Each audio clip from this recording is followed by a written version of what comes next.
Three, two, one. There's smiling Tom. How you doing today, Tom? We're talking networking today, not the smartest guys in the room. We're going to talk about what you do, how it makes a difference. We're going to meet some new people. If our streaming friends want to jump in and tell us what they do, how it makes a difference, share a link. We'd love to have it. So how you been, Tom? Sounds good, buddy. I'm doing well. I've been getting for having she's 3 weeks today.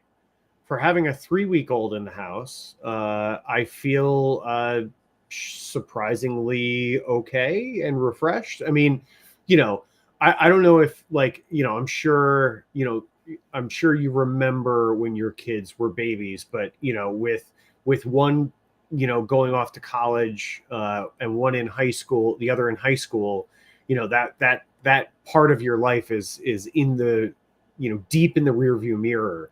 But I'm sure you remember when they were babies, especially when you brought Cameron home from the hospital, as your first. I'm sure you remember that kind of first few months of a heavy adjustment period, and really just trying to figure it out. Right. And figure out how it was going to work. And I think we're doing pretty well with that so far. Don't want to jinx myself, but I think we're doing pretty well. Becky is, taking the brunt of the lack of sleep because she's nursing and there's not much I can do in the middle of the night when the baby's hungry. I'm not producing anything for sustenance for the baby. So I'm good at giving her a bottle, but otherwise not a lot I can do. So in that department, Becky's taking the brunt of it for sure. And I've been really busy with work the last couple of weeks. So, we're trying to figure things out, but I think all in all doing pretty well. Baby's healthy, baby's gaining weight. Doctor's very happy with how the baby's doing. And we're getting some sleep. So all in all, not too bad. I only missed a couple of workouts in my Ironman training schedule. I'm pretty much back on track with that and hitting all my workouts. So it hasn't slowed us down too much, right? Becky's still recovering and everything. Obviously, actually having the baby is a lot more work than I had to do. But yeah, we're doing okay. I think we're getting through it. We're getting by. Hey, I will tell you, Tom. You mentioned when first baby born, blessing. When my son was born, he slept and he was so sweet. And I think the big man, and if they're the big man that created all this stuff, I think my son was perfect. And it made you say, hey, I can do this again. I'm young enough. And my daughter cried for 1 year straight. So every night, all night, this was when this is 2009. So people weren't using computers or phones the same way. And I used to sit there in the middle of the night and just record her crying, as I held her and, hit her back and all that stuff, because there was nothing I could do. She just cried for a year straight.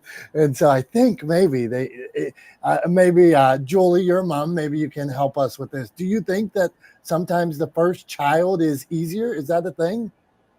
That's the only reason there's second children. Wait, Dom, you just said that you hit her back. You're I would just sit up at night and hit her back. Isn't that, I mean, come on. I think you meant padded. Padded. Padded. Yeah, padded her back. Hit in a love. I hit her back. I wasn't jumping on her or anything like that. Okay, so I go on. keep joking with Becky that you know how when you hold a little baby, you kind of do that little like sort of bounce, you know, that thing to just create a little bit of movement, and that tends to soothe them a little bit and kind of make them a little bit happy. You just kind of do that little bounce thing. And I keep joking around and being like, I don't know why they tell you not to shake babies. This works like a charm. I'm shaking and she's out like a light. And she's like, you got to stop saying that because somebody's not going to understand that you're joking. But yeah, even you saying that, I looked away for a second and I heard shaking. I'm like, this is not good. Okay, yeah, no, throw the baby out with the bathwater. That's another one that we have to stop saying. We need to go back through. I was going to say, I think, you know, I'm the second in my family, right? I have an older sister, and I think 100%, Dom, you're right that like most of the time, or for a lot of people, I've heard this from a ton of people, the first baby was a dream, and so they were like, yeah, we could do this again, and they had a second baby. And very similar to your experience, it did not go as smoothly as the first baby. You know, the baby was not as cooperative or well or gentle mannered as the first baby, I guess. But my mom apparently made a joke to my sister when I was a baby. My sister's just shy of 4 years older than me. So she was about 3.5 when I was an infant, and or 3 3/4, almost 4 when I was an infant. And my mom, I was being really fussy and like could not be soothed, like would not stop crying. And my mom joked, it happened to be garbage day. And my mom jokingly said to my little sister, I'm going to put him out with the trash. Right. And my sister apparently freaked out and like got really upset. And my mom then had to calm her down because she thought she was not quite 4 years old. She didn't understand sarcasm yet, and didn't understand that my mom was kidding, which then turned into a big thing. And she had to calm my sister down. And then later in life, my sister used to always joke with me that it was the biggest mistake she ever made was telling my mom that she couldn't throw me away or put me out with the trash. But yeah, I mean, we had people asking when Becky was still pregnant, and then while Becky was still in the hospital with Isla, we had people asking if we were going to have another, and I was like, oh my goodness, like let us get them home first and give us like a minute, like a hot minute, before you start quizzing us about whether or not we're going to have more kids. You got to make that decision when things are good. That's why they're asking you. All right, let's go here. Not the smartest guys in the room. Here we go. I got to tell you though, you got to make that decision when things are good. Yeah. Yeah. Becky was a hard no when she was still in the hospital. Let me tell you, like hard no when she was still in the hospital. Like there's not a chance she would have signed off on that. So anyway, that is not the right time to ask that question. But I just thought it was crazy. Anyway, yeah, no, let's get back on track. You're on mute, Dom. You muted yourself, but yeah, this is not the smartest guys in the room. We're actually going to get on track with what we were going to talk about today. So I will hand it back to you, Dom. You take it over. And all right, let's do this, Tom. So the idea was networking is always good when done right. So we want to know from you guys. You come, what you do, how is it making an impact? How do you want it to make an impact? John, you came off mute there for a second. He was banging some drums. So what do you do? How does it make an impact? Or if you want some help with that, determining it, throw it out there. You got a group of creatives, people out there doing it. So throw it out there. So Tom, go on.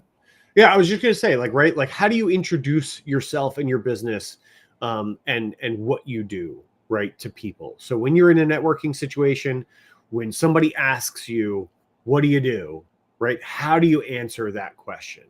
And it's something we can always all kind of work to improve, right? Because there are ways that we see what we do, see our businesses, think about what we do, that maybe don't translate well to other people, right? So it's always a good thing to sort of practice that, talk about it, put it out there, work on it in an environment where we can get feedback from people, valuable, insightful feedback where people can, where we can sort of hone that so that when we go out in networking situations, we're better prepared to really describe what we do, how we make an impact, and how we can help the people that we're talking to.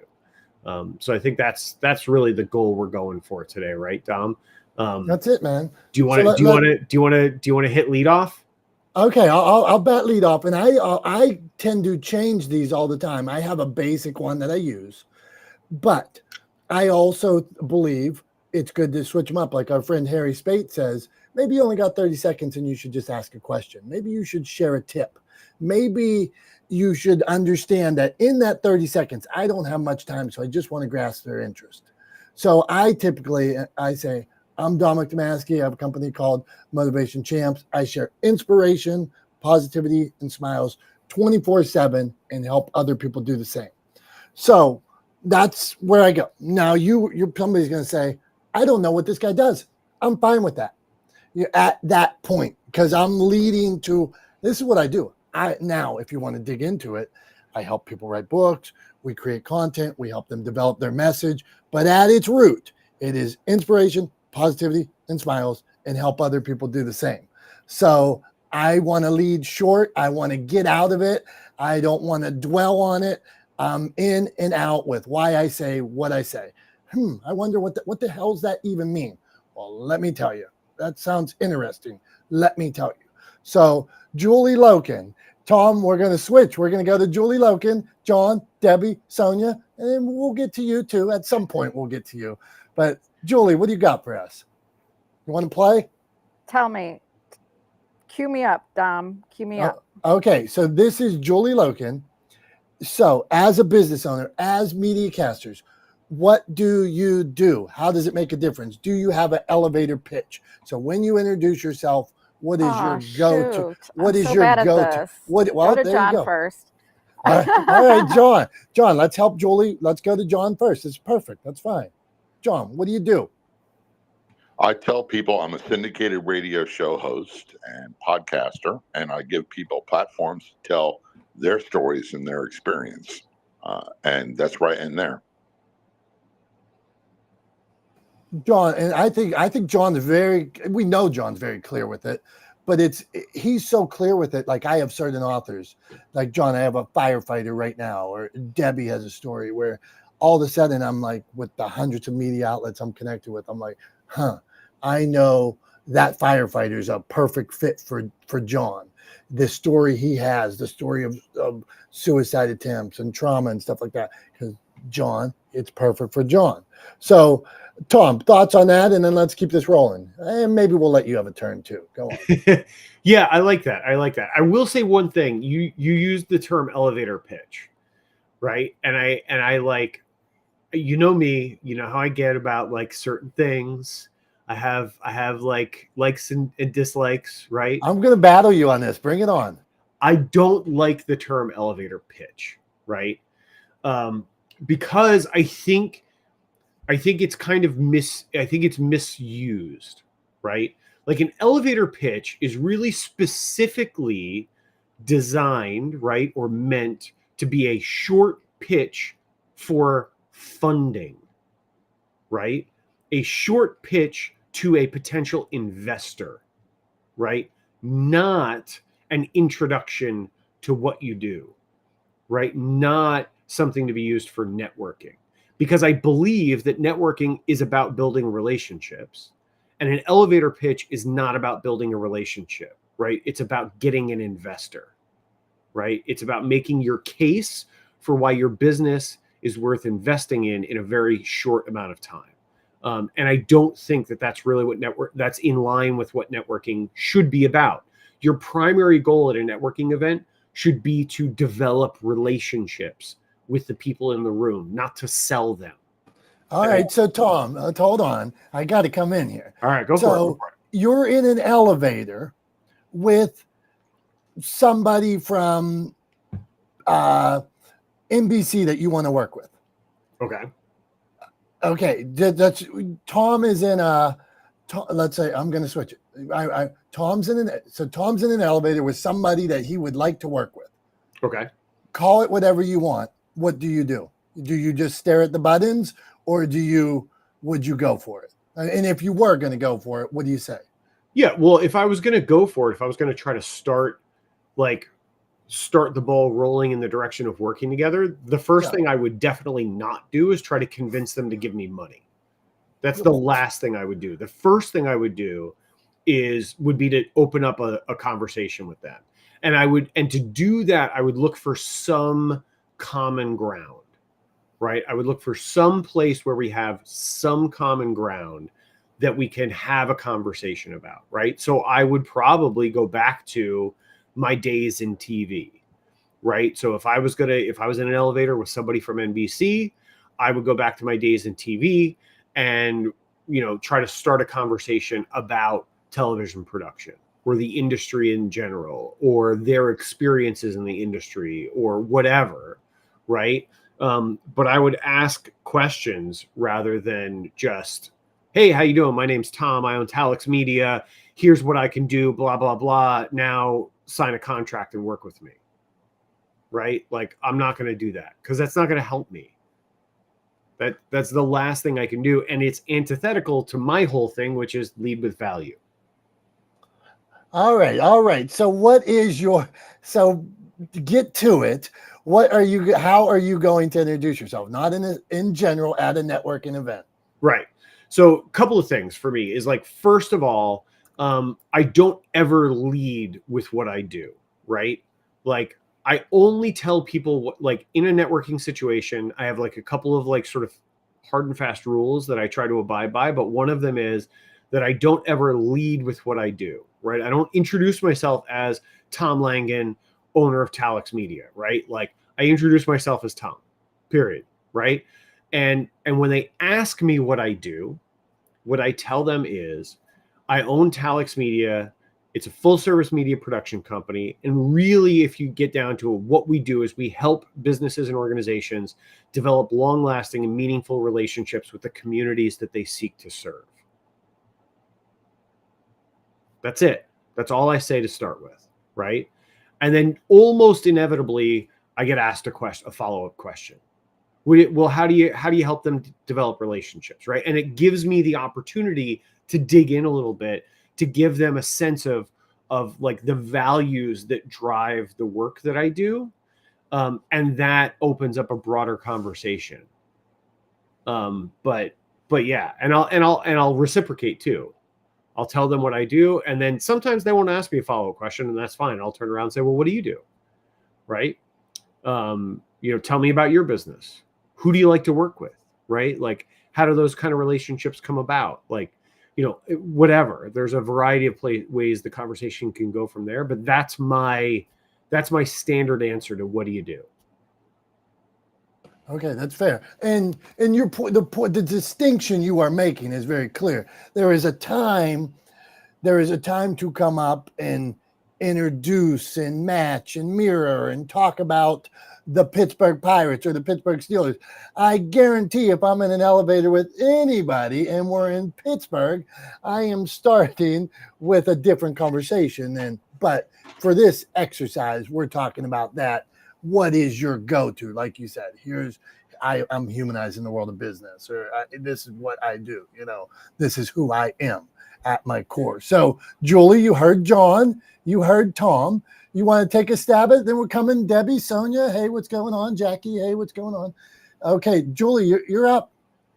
And you can try different ones, and you can Elevator pitch, what your go-to. You're at a network. Your go-to. This is who Julie is and what she does. I would even Dom. Let's just make it super simple, right? So, Julie, here's the question, right? You're at a networking event. You meet somebody, right? We get introduced. Hey, I'm Tom. Hey, I'm Julie. How you doing? Nice to meet you. Julie, what do you do? PR and media.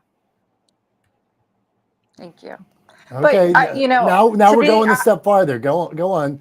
So go to on, be Julie. honest, like whenever I network, I find it to be more interested in what other people do instead of trying to be the most interesting person. And I ask questions about them. It typically naturally evolves into what I do and who I serve. So Okay, that's why so good at come on, this is it, because everybody, like John was super clear about it. John's super clear, and we're like, man, I know what this guy does. And he wasn't. It wasn't. I want to. How I would, Julie. How does your work? How does your PR work impact people?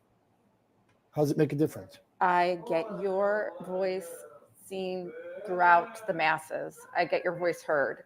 I elevate voices from excellent to elite. There you go. Like, to me, that's a whole nother level. So I'm Julie Loken, what I do is I'm in PR, but what I really do is I get your voice heard. I elevate your voice. I make it elite. All of a sudden with one little tweak. John, since we love yours, what do you think about that? What she need to do, or are we on the right He path? hates it. I already Yeah. know he hates Oh no, I don't know. What's John? Don't ever, Julie. Well, he always tells me that I have to know how to pitch myself, and it's just something Do it. in my mind. Do it. I do it for everybody else, but it's hard for me to do it for myself. So John, if you had long blonde hair like Julie Loken and ran media casters, how would you introduce the business? Well, first thing I would do is I would give a little bit of an explanation of who Julie is. When you say the two or three words doesn't really invite a conversation, because when I say I'm a syndicated radio show host, blah blah blah, and I provide a platform for the next question is, oh really? How many radio stations are you on? And then it instills a conversation. Nowhere in there does Julie tell people anything about her. That's the thing, and her accomplishments. And that's my major complaint with what Julie does. If you don't tell people a little bit about what you do, how are they going to know you can benefit them? End of story. Truth. But I like it to come out organically, but I know that I have to be more forceful, if you will, like John J. Wiley is. So. Yeah, we're talking about certain. You just got to tell people about you. That's all. And there's certain situations, right, where like, we're not saying show up at the networking event and run around and say, I'm PR expert and I elevate voices. We're saying once the conversation gets to that, are you clear? Do I know what you do? I struggle sometimes when I can't figure out what people do. I'm like, what? Like, same with if I'm watching a podcast or a video on what is going on here. I don't understand it. And so I do struggle. Debbie Griffiths, our dear friend. Who's a new grandma, by the way?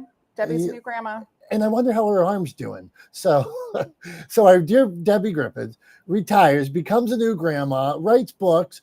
All of a sudden, her arm's broke. She's got all kinds of things going on. So, Debbie, you want to give us a look before we get into this? And I'm going to keep using this term, elevator pitch, even though Tom hates it.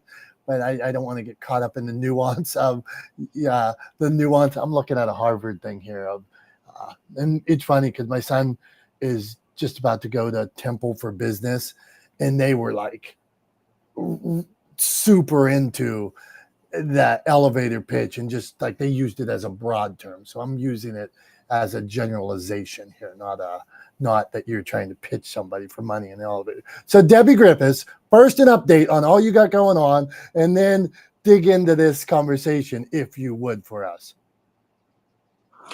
Good morning, everyone. What do I have going on? Probably a little bit too much. I am a new grandma, so I'm very excited about that. I've been in the process of moving, relocating, but had to come back to California. So my medical insurance would cover my surgery and everything for my arm, which is healing nicely. And I'm very excited because I start physical therapy tomorrow because I really want to be able to drive again. It's a little interesting, with one arm in a sling and trying to do basic things like getting dressed and eating with the left hand when you're right-handed. So it's been a interesting situation, but that's what makes life interesting. So you get some lemons and you make lemonade, right? So going back to your title elevator pitch, uh, sorry, Tom, I know you hate the word, but I basically tell people that I'm an author and who's raising awareness on the red flags and subtleties of domestic and empowering women to open up and share their stories.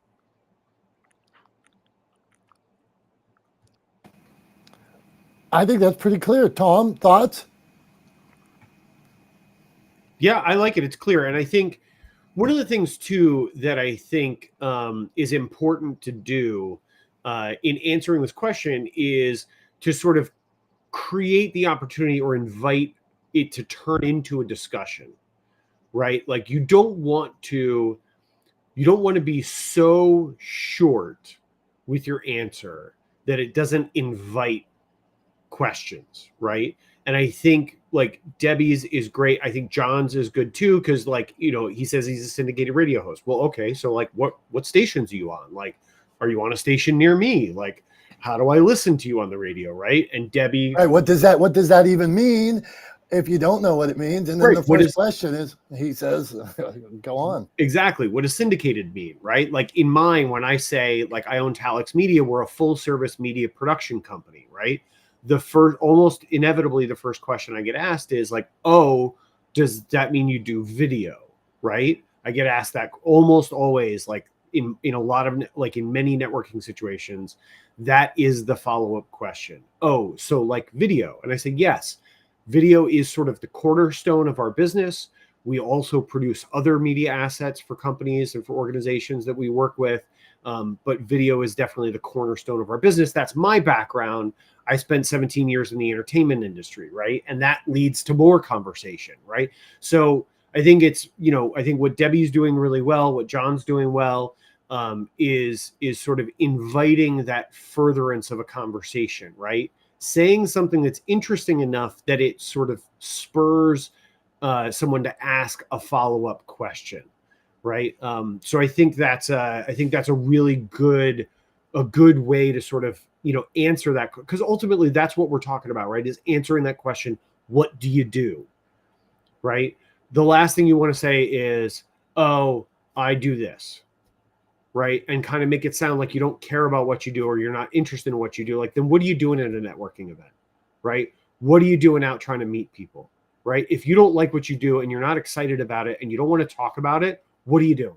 Why are we even having this conversation, right?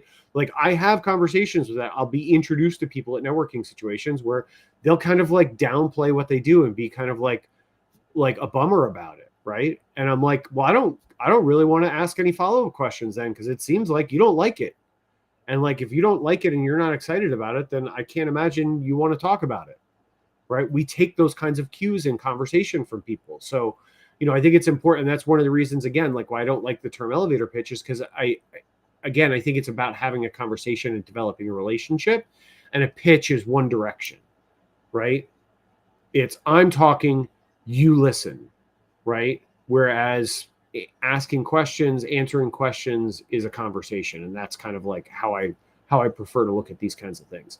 But where are we at? We're at 10 o'clock. Man, we're halfway through. How'd we get halfway through already? This is ridiculous. Yeah, we're cruising. We're cruising. It's either that or go back to our 3-hour shows, man. I'm just yapping too much. Maybe that's it. Maybe I'm too chatty Cathy today. But I've been spending a lot of time talking to a baby and she doesn't have a lot to say back. So I've gotten used to just droning on without giving anybody else a chance to talk. But yeah, no, I just want to say too, like take a second before we move on, before I turn it back to you, Dom, to just say thanks to everybody for being here. We didn't have the show last week because Dom was off at the beach working on his tan, a little vacay, with the missus, and working on his tan, in Ocean City. Right. But just want to say thanks to everybody for being here. We appreciate you guys. We love you guys. We appreciate you being here. Even when we take a week off, it's always really nice to see a whole bunch of folks show up and say hi and get involved in the conversation. So thanks so much for being here. Appreciate it. What do you think, Tom? Who are we up to? Who's next in your rotation? Tom, that was quite touching. I think Tom might be softer now that he's a dad, and this is Tom 2.0. I'm still not a crier though. I'm still dead inside. I haven't cried at all I didn't cry when she was born. I haven't cried at all since. I'm still dead inside. I'm still not. Come on, I try to be nice, and there you go. All right, we are up to our dear friend Sonia. Sonia, so the question is, what do you do? How's it make an impact? But we're really asking you, you're at a networking event. You go up to somebody. How do you tell people what you do? What do you say? Go on. Good morning. I tell people, I'll say my name is Sonia Chand. I am a psychotherapist, and I work with a variety of different populations ranging from children to adult. And I work a lot with autism spectrum disorder, mood disorders, anxiety, social anxiety, and OCD. I also am a podcaster of On the Spectrum with Sonia, and I have a book that it's going to be published in February called Dropped in the Maze. I'm hearing good things about this book. I'm actually doing some reading, Tom. There's something there. She's got some magic there. So, John, I'm going back to John Jay, because John Jay is our resident. Tell it like it is here. Is that all right? So, John Jay, what's Sonia need to do? Well, I always say this: lead with strength, and lead with something that we know is going to create a conversation. So what I would say with Sonia is, and I don't know that there's a specific thing with her. What I would do is I would structure it in, we know what's the relatable feature in what she does. Either you have an autistic child or someone on the spectrum, or other anxiety disorders, or you know someone that does, or you have a grandchild that does. I would really plug into that. I think it was almost a little too clinical, if you ask me. Okay, so that's interesting. Sonia, is there a reason, because you don't always work with autism, but autism is an area you focus on. I like our friend Brian P. Swift. He's not here right now. Brian P. Swift seldom mentions that he's quadriplegic. And like we're friends of him, and we're like, Brian, you should, like, we're not saying well on it, but it's interesting that you don't mention it. So is there a reason, Sonia? That I mentioned? Yeah, that you don't, that like to John's point, that you didn't really go down any of the autism path or your work with autism. I mentioned that as part of people I treat. I didn't go into the fact that I'm on the spectrum myself. Yeah, which it might not be. You don't necessarily need to lead with it. But I saw what John was saying about it being a tad clinical. So go on. Tom, thoughts? Yeah, I think, Sonia, I think what I would maybe suggest is kind of to John's point, to maybe kind of lead with, professionally, your sort of qualifications. You're a psychotherapist, right? Who you work with, but then why you work with those people, right? So not just what you do, but why you do it, right? So something along the lines of like, I'm a psychotherapist. I work with X, Y, and Z people. I work with people on the spectrum. The reason why I'm so passionate about working with people on the spectrum is because I myself am on the spectrum. And I faced these challenges in my life because of it. And I'm in a position where I can help other people deal with those challenges through my work. And so that's why I do what I do. Right. So maybe something along the lines of like, not just what you do, but put in a little bit of why, right? Like what motivates you? What do you value? And how do your values motivate the work that you do? Right. Because I think that'll give who you're talking to a little bit of a better sense of who you are rather than just what you do. Does that make sense? Okay, that makes a lot of sense. Thank you so much for your feedback. Thanks everybody for their feedback. Yeah, good stuff. Good stuff, Tom, John. Thanks, and thank you, Sonia. I don't want to be political here. God stinking for making this example. The other day, so I hear a part. I'll keep it without saying the name. The other day, I'm listening to politics, and they're talking about one of the candidates. And then the candidate gave his speech, whatever, blah, blah, blah. Okay, so now you got it down to 2 or 3. But then they said, oh, this is the first time I realized the reason the candidate is running is because they're trying to fulfill their father's legacy, a portion of the father's legacy that wasn't realized. Okay, so once I knew that, if that is the reason, even if they were spinning it like that for 5 seconds, once I knew that about this candidate, I said, that's interesting, because I know a little bit more about the reason why. And so that just made me, for a second, maybe I'm willing to listen or learn a little more. So, all right, not the smartest guys in the room. It's networking time. We got Jackie here. So I was looking at this profile picture. Rise and shine. There you go. So I think it's Jackie. But Jackie, I hate when I do this. We did an episode of Bikes and Hikes the other day, and we were at a place called Wolf Rocks. And to me, it should have been Wolf's Rocks. And so for an hour, I messed up this thing every time I said it, because how can there's a bunch of rocks and there can't be one rock. It should be wolves. All right. Anyway, I digress. So on to Jackie. What do? You meet somebody at a networking event. What do you say? How do you hook them? How do you get them to say, that's interesting. I want to talk to her a little more. Go on. Okay, so I'm like Julie. I normally ask them what they do first, and then I can segue what I do into what they say, no matter what.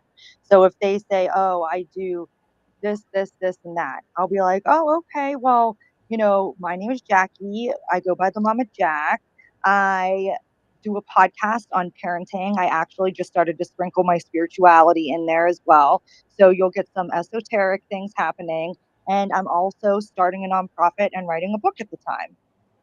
It started with my postpartum depression journey, and it just kind of sprinkled out from there, from me just putting people's stories out there. I love to get people noticed. I love for people to feel like they have somebody they can connect to no matter what they're going through. And that's kind of where I normally land with what I say. And then conversation normally continues out from there. Go. So we're going to keep this rolling. Tom, what do you think? Is there, and this isn't for us to, one, you can just introduce yourself. We're good with it. But is there thoughts? You and John, I like this. You and John have been our quasi villains. Yeah, have been our quasi villains today. See how I pass the buck to everybody else? That's what I love about. Blame it on me. That's what I love about co-hosts with different personalities than mine, and I can just be like, hey, here you go. Go on. Yeah, I got broad shoulders and thick skin. I would say, similarly to what I said to Julie before, I would say the same thing to Jackie, like right off the bat, like be excited about what you do. When somebody asks you, that's an opportunity to talk about something that you're obviously passionate about, or else you wouldn't do it. So like, don't be shy about sharing what you do. Right. I don't think you should give, don't talk for 10 minutes and not let them get a word in edgewise, but like, be excited about it. Right. Tell them and like being excited about something means you communicate it to other people. Right. Means you shout it from the rooftops. Right. Means you relish the opportunity to share it and to tell other people about your work. Right. So I think that really comes across when somebody asks you what you do and you light up, right? And you smile and you get to tell them, you get to start going down the path of explaining your mission, right? Or your pursuit, your passion to those people. So I would say, don't shy away from it, right? Like, yes, absolutely ask people reciprocally what they do. Don't let the conversation be one-sided, but but don't shy away from answering the question. When somebody asks you, answer. I think that's my 2 cents. Tom, your point is valid, and I am guilty of a lot of times. Even though I am super passionate, I run so hot and so passionate about what I do that sometimes I almost know that. Well, I'll be like, well, that's boring. We don't want to talk about that now, like, because I know that I'm gonna be like, show up and throw up and just be too aggressive. So I almost downplay it when that's not good either. So, John, you flashed. What would you want to add? Yeah, and here's the question, and I agree with Tom wholeheartedly on this one. The question was, if someone asks you a question, what you do. If I ask you a question, what you do, and you automatically respond with, well, let's talk about you, what you do, I'm gone. That's the deflection.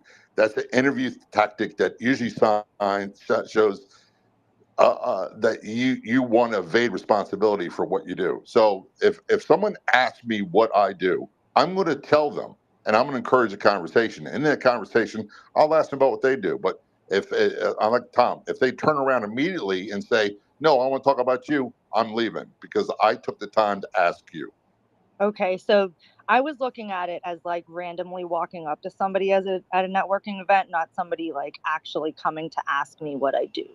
So if somebody came to ask me what I do, I would share what I did first. I wouldn't deflect it and go to them. I would ask them directly after I was done, unless they had questions. And then after the questions, I would ask them what they do. But yeah, I was looking at it like I'm at a networking event, speaker's done talking, because normally there's a speaker, and you get up and you're looking around, you go to the certain people, like, and that's kind of the way I was looking at it. But yeah, I would never deflect, because yeah, I agree with you, John. Like, then it just shows like you're kind of shying away. But if I were to go up and find somebody to talk to, I would want them to know I was interested in them as well. So I would probably ask them about themselves first. But if they asked me, then I'd be down and I'd just start chatting. Yeah, and just to clarify, totally understand that, Jackie, and sorry we didn't make that more clear. Just to clarify for everybody in the room, so we're very clear on the question here is, we're paint a picture, right? The scenario is you are at a networking event, you are in a conversation with someone, and they ask you, what do you do? How do you answer, right? We're not talking about you're at a networking event and you walk up to somebody and the first thing out of your mouth, right, is blah, blah, blah, blah, blah. I think one of my favorites, and I think somebody in this room actually was the one that said this first. I think that's where I got it. I think it was a while back. But we were talking about like, how do you start conversations with people at a networking event? And somebody said that, I can't remember who it was, but it was, I'm almost positive it was here. It was in Not the Smartest Guys. That somebody said one of their favorite things is to just come up with it, like to use a non sequitur. So they'll walk up to somebody and they'll just say ketchup or mustard. And almost inevitably the person will go, I'm sorry, what? And they'll go, ketchup or mustard. What do you like on your hot dog? Right? Like, and it's a non sequitur. It's out of nowhere. It's not a pitch. It's not, right. It's just a conversation starter. But just to be clear for everybody else, as we go through this, you are at a networking event, you are in a conversation with someone, and that person asks you, what do you do? Right. So that's the scenario and the question being asked. And then what we're asking you guys to do is to tell us what you do. And if you're not sure how to frame it, right, then we can go around the room and give feedback for you too. Like, that's the other thing, is we're trying to help each other here, right? So if there's ways that we can improve, let's use each other to as a resource to improve.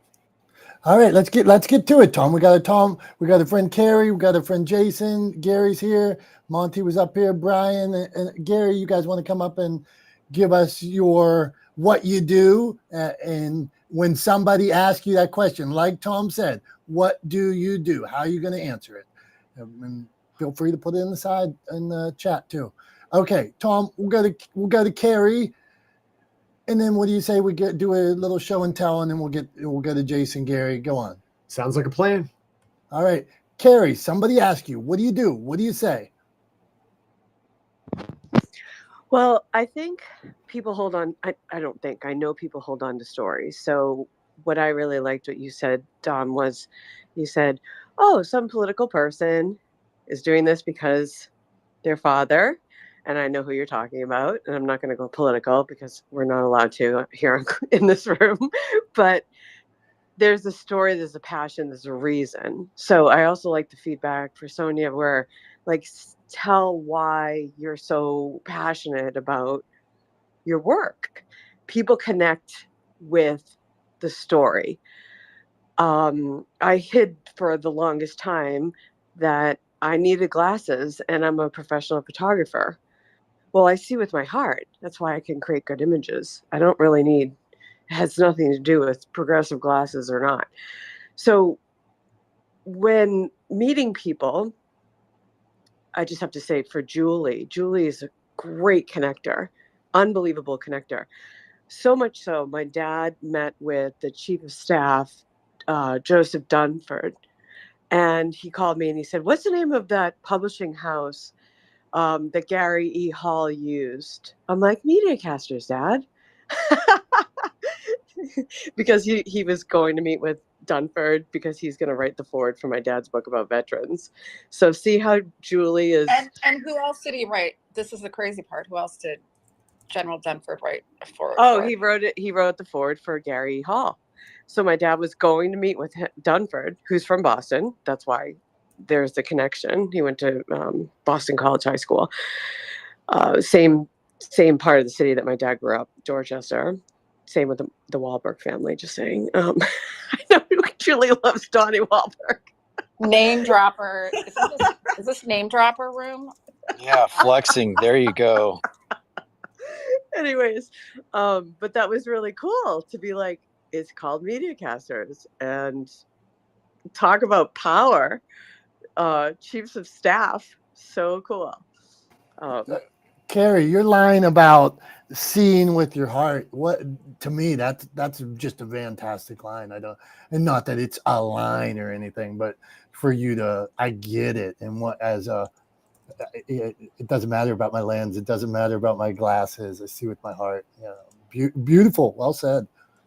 And I will say, Carrie's a quite talented writer as well. When you read some of the stuff she's written, so well done. So Carrie, one more time.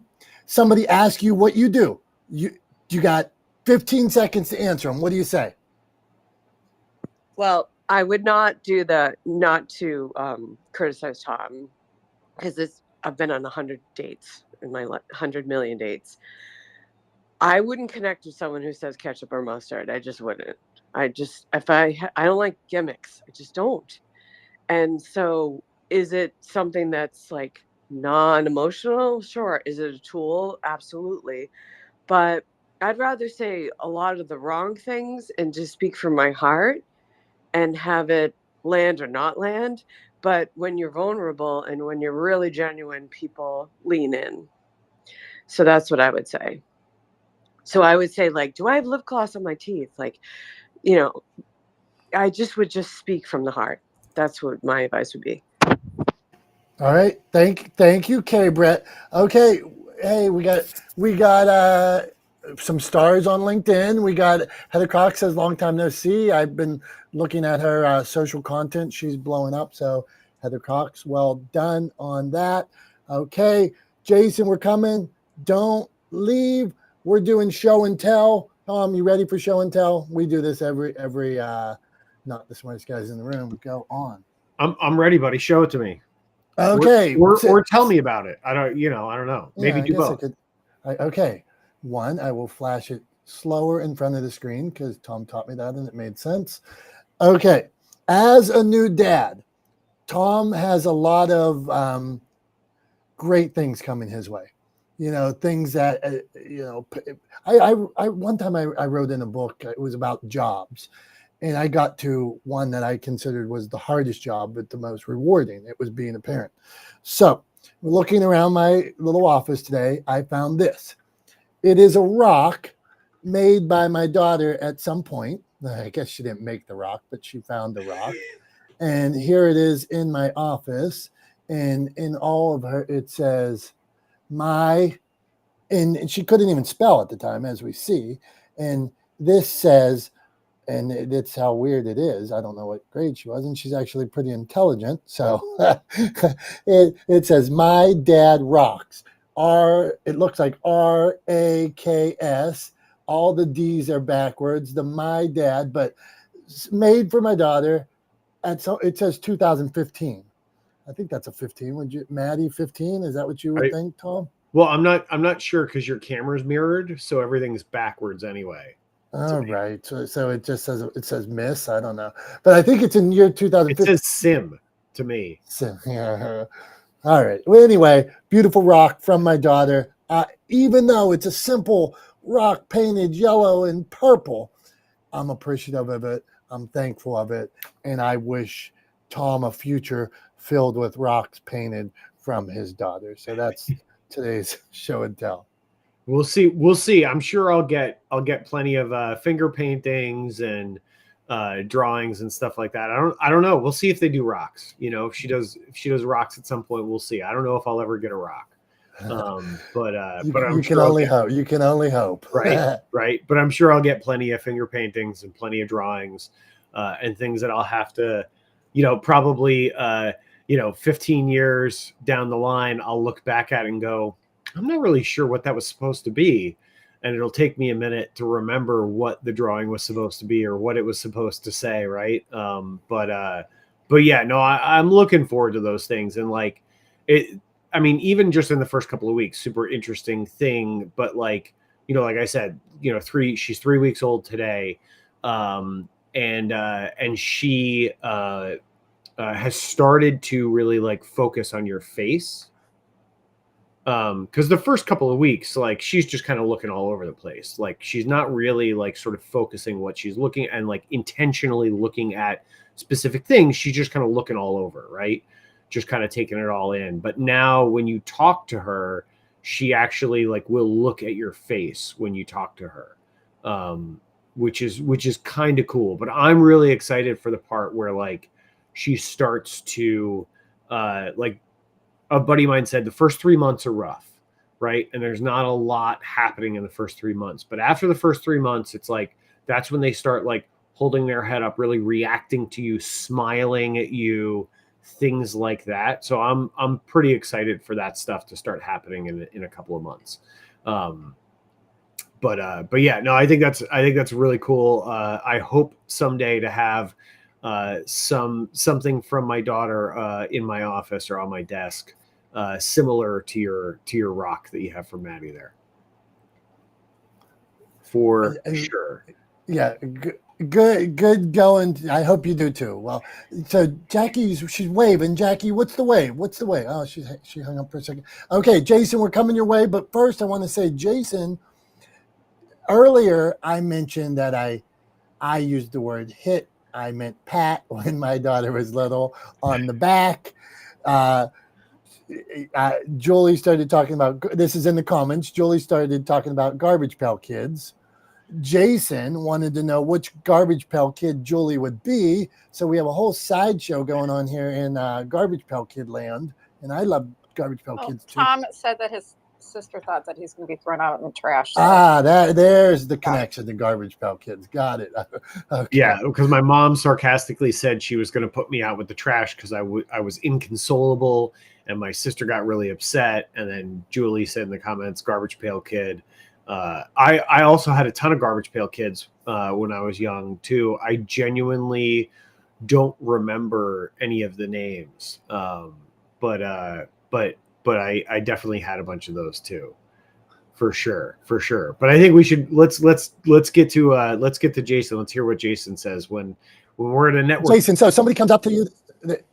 Go on, Tom. I'm sorry. Oh no, all good. So I was going to say, Jason. So just so we're clear, you're at a networking situation, like a networking event. You're in a conversation with someone, right? In that conversation, that person asks you, "What do you do?" How do you answer that question? I'm an international man of mystery at this event, trying to discover other aliens. No, I'm just playing. No, I was gonna say, oh my God, where do we even? I was just gonna just act like I didn't even hear you. no, Okay, I would good. actually use something like that. I'd use to break their ice, because you don't know how the intent. Some people are so straightforward they can't even see their own damn shadow. Some people need a little bit of levity to break in the conversation, because either you look interesting, you're available in their area, their vicinity. So you got to look at, like, that you're an event. So I tell you, like, okay, I work in legalities of agriculture. Oh, really? Oh, okay. What does that entail? Well, I practice law. I deal with eminent domain, but I'm interested also in what you do. So I'm here at this event, yada, yada, yada. You use, it's the connector. Now let's work on the relation. So if someone asks me what I do, I revert the question in a different way to relate of what we just heard. Hey, there was something interesting I heard. What are your thoughts? Because they're not asking you what you do just for no reason. There's always a motive to why someone's asking you what you do. But if I go and tell people, oh, hey, yeah, I'm a lawyer, that's not always the thing that I want to do. I'm at an event, I want to be able to relax. And when you come with certain professional aspects, that's where you got to be able to learn how to socially navigate with the environment, the body language, the style of the conversation, the tone. So if you're able to just be able to lower the guard, so to speak, and make it a friendly, easing, hey, let's walk together, let's talk together for a minute. And it may end quickly and it may keep going. You don't know. It's just like, what do you want out of it? And what are you going to leave with? If you leave with, like, hey, you know what? I'd like to know more and talk. Okay. Or, that was interesting to know. I'll walk on. So to me, at a networking event, learn the environment first. Always keep 3 critical points of interest of why you're at that networking event that brought you there. And always remember to use those 3 things that relate and connect them to you and you to them, why you're all here. That way, when the identity comes out, it's a lot easier. Because otherwise, if you're just telling me you're a straightforward, straight shooter, you go tell me you're a producer, great, that's nice. Okay. And then, what is the leaf? It's just like, make sure that it's the connector, the relation is always your calling card, you know, and you're not always relatable to everybody. So just be flexible. If you have expectations in that conversation right off the bat, you're going to walk away with a dead mind and a dead flower in your garden of experiences. So learn to really, what is in the adaptable situation at hand, not what you expect. So that's my answer. Jason, appreciate you, man. And one funny start to it. And I like what he's saying about reading the room. So like John had mentioned earlier, if somebody comes back and they ask, like I would try to deflect, like we're talking networking, we're always trying to build. I always want to build a relationship. Let's build a relationship. Let's think long term. Let's quit thinking about quick sell, quick pitch, quick all that. I get it.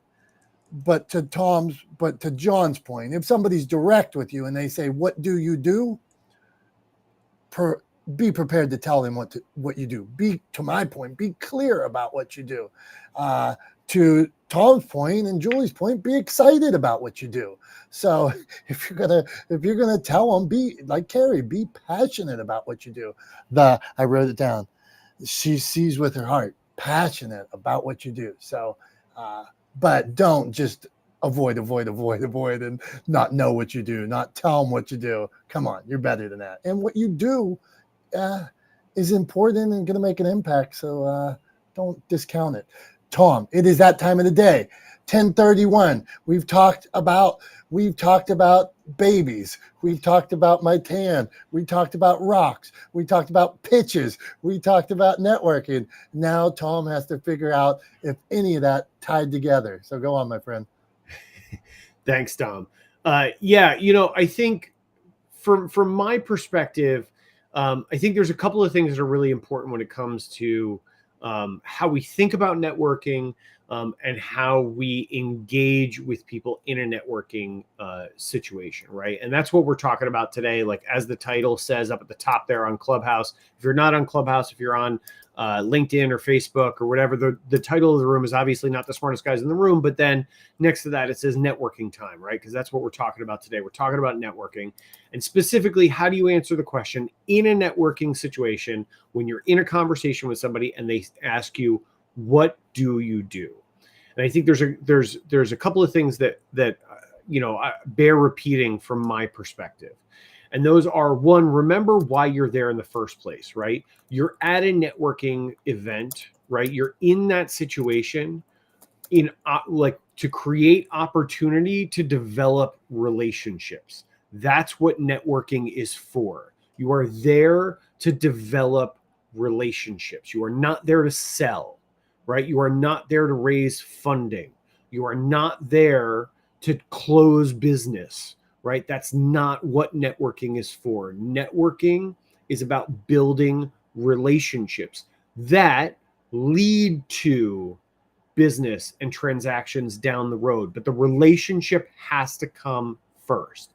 And I think just like any other relationship you have in your life, those relationships need to be built on an exchange of value, right? And how you start to lay the foundations for those relationships built on an exchange of value is by sharing a little bit of yourself, by being authentic to who you are, by explaining your values clearly, by telling people clearly and succinctly what you do that also conveys to them that you are passionate and excited about the work that you do, and invites them to engage with you in a discussion about your work, about your mission, about your passion for what you do professionally. So I think those are the two things that I would really encourage people to have in the back of their minds the next time you find yourself in a networking situation, and someone asks you, what do you do? Remember why you're there, and remember that you actually are passionate and excited about what you do, and you should share that with the world. And that's all I got for today. Thanks so much to everybody for being here. We love you guys. We appreciate you guys. You guys are the reason why we show up every Wednesday, almost every Wednesday. It's the summer. People take vacations. People have babies. What are you going to do? But yeah, we appreciate you guys. You're the reason why we show up here most Wednesdays at 9:30 a.m. Eastern time on Clubhouse, but streaming all over the internet, on LinkedIn, on Facebook, on YouTube, on Twitch. No longer on Twitter because they changed that. X has now changed it. So you have to have a premium account to live stream there. And there's no way I'm paying for a premium X account. That's not happening. So anyway, thank you all for being here. We love you guys. We appreciate you guys. And we will see you guys next time in Not the Smartest Guys in the Room, 9:30 a.m. Eastern time on Wednesdays. Until then, have a great rest of your week. We appreciate you. We love you. We wish you all the best. And we can't wait to hear about what you do next time. All right, we'll see you then. Bye-bye, guys.